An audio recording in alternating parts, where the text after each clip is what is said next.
ምዕራፍ 10 እኔም አየሁ፣ እነሆም በኪሩቤል ራስ ላይ ባለው ጠፈር በላያቸው እንደ ሰምፔር ድንጋይ ያለ እንደ ዙፋን የሚመስል መልክ ተገለጠ።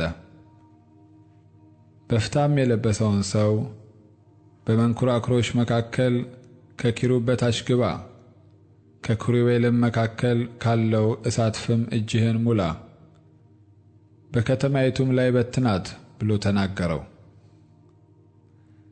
እኔም እያየው ገባ። ሰውየውም ሲገባ ኪሩቤል በቤቱ ቀኝ በኩል ቆመው ነበር። ደመናውም ውስጠኛውን አደባባይ ሞላ። የእግዚአብሔር ክብርም ከኪሩቤል ወጥቶ በቤቱ መድረክ ላይ ቆመ። ቤቱም በደመናው ተሞላ፣ አደባባዩም በእግዚአብሔር ክብር ጸዳል ተሞላ።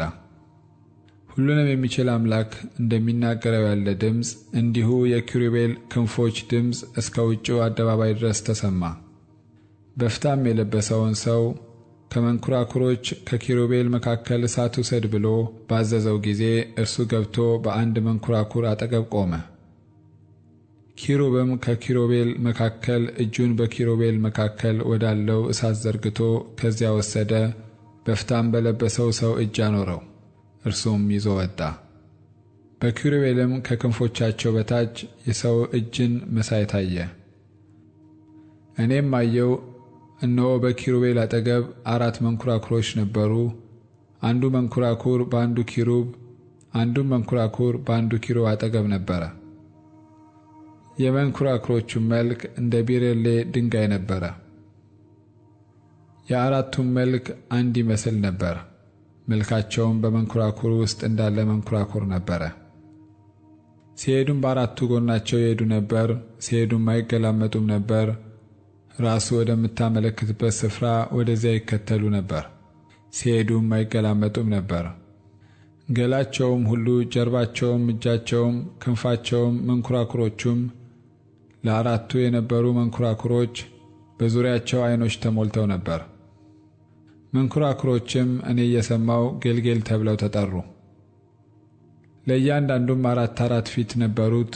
አንደኛው ፊት የኪሩብ ፊት፣ ሁለተኛውም የሰው ፊት፣ ሦስተኛውም የአንበሳ ፊት፣ አራተኛውም የንስር ፊት ነበረ። ኪሩቤልም ከፍ ከፍ አሉ። ይህ በኮቦር ወንዝ ያየሁት እንስሳ ነው። ኪሩቤልም ሲሄዱ መንኰራኵሮቹ በአጠገባቸው ይሄዱ ነበር። ኪሩቤልም ከምድር ከፍ ከፍ ይሉ ዘንድ ክንፎቻቸውን ሲዘረጉ፣ መንኰራኵሮች ደግሞ ከአጠገባቸው ፈቀቅ አይሉም ነበር። ሕይወት ያላቸው የእንስሶች መንፈስ በመንኰራኵሮቹ ውስጥ ነበርና እነዚህ ሲቆሙ እነዚያ ይቆሙ ነበር፣ እነዚህም ከፍ ከፍ ሲሉ እነዚያ ከእነርሱ ጋር ከፍ ከፍ ይሉ ነበር። የእግዚአብሔርም ክብር ከቤቱ መድረክ ላይ ወጥቶ በኪሩቤል ላይ ቆመ። ኪሩቤልም ክንፎቻቸውን ዘረጉ።